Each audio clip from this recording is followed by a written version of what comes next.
SCO summit से America को लग सकता है बड़ा झटका। यूएस विरोधी नया मॉडल पेश कर सकते हैं शी जिनपिंग। एससीओ पश्चिम नेतृत्व वाली व्यवस्था का एक विकल्प है, यह साफ तौर पर कह दिया गया है। जापानी अखबार एफटी में किया गया है यह बड़ा दावा। तो आप देखिए अमेरिका को कैसे जवाब मिलेगा।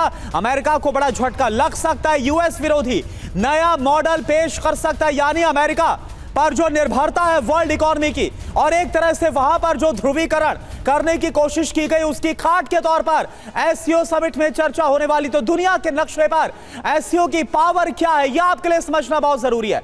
अगर एससीओ के मेंबर कंट्रीज की बात करें जो कुल मिलाकर 10 है, 40% वैश्विक जनसंख्या आती है, मतलब दुनिया में एक बहुत बड़ा बाजार है। 25% वैश्विक जीडीपी में एससीओ कंट्रीज का कंट्रीब्यूशन और इसमें कई ऑब्जर्वर और इसके अलावा पार्टनर कंट्रीज भी है।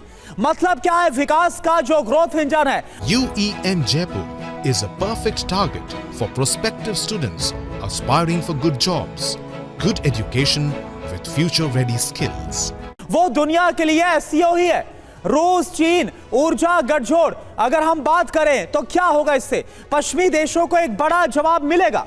बिल्कुल। और देखिए विकासशील देश जो हैं उनका झुकाव बनेगा, जैसे अफ्रीकी, सेंट्रल एशिया का समर्थन बढ़ेगा, उनको दिखेगा कि उनकी बात, उनके हित यहां ज्यादा सुरक्षित है। मतलब यही है कि अफ्रीका, सेंट्रल एशिया देश ये अपना समर्थन इस समूह को बढ़ाएंगे। सेना सुरक्षा सहयोग भी बढ़ेगा। इससे क्या हासिल होगा, रणनीतिक मजबूती भी मिलेगी और अमेरिका विरोध का गठजोड़ जो है वो बनेगा। मतलब चीन, रूस, भारत के रिश्ते और मजबूत होंगे। एक नए ध्रुव की तरह अगर देखा जाए, अमेरिकन जो एक मोनोपोली चलाने की कोशिश हो रही है उसके खिलाफ ये बनता नजर आएगा।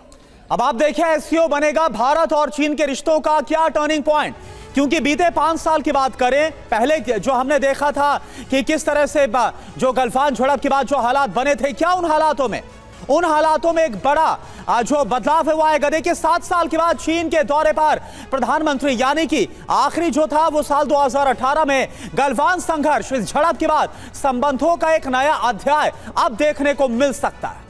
बिल्कुल, चीन में पीएम के भव्य स्वागत में झलक दिखी और द्विपक्षीय रिश्तों में मजबूती पर भी मंथन होगा। इस बीच ट्रंप भी काफी नाराज चल ही रहे हैं, जैसा हम आपको बता भी रहे हैं कि ट्रंप को लेकर कई सारी चीजें तो चल ही रही हैं। देखिए सीमा विवाद पर जिनपिंग के साथ बातचीत मुमकिन है, आपसी व्यापार और निवेश पर भी मंथन हो सकता है। अमेरिका की आक्रामकता और दबाव का जवाब भी इससे मिल सकता है और चीन में मोदी के यूएस विरोधी रुख की तारीफ भी होगी, क्योंकि प्रधानमंत्री ने इस पर एक स्टैंड लिया है और यह उत्तर शायद अपेक्षित था। इसका ये आना स्वाभाविक लग रहा था जिस तरीके से ट्रंप ने इस पूरे मैटर को हैंडल किया है। तो इस तरीके से आप देखिए कि इस पूरे एससीओ से जो आउटकम है, एक्सपेक्टेड यानी कि अपेक्षित आउटकम है, उसमें एक चीज तो दिखाई दे रही है कि ट्रंप की जो भी नीति है उसने इन देशों को और करीब लाया है और एक कॉमन ग्राउंड तैयार कर दिया है, जिससे ये देश और करीब आने की कोशिश में लगे हुए।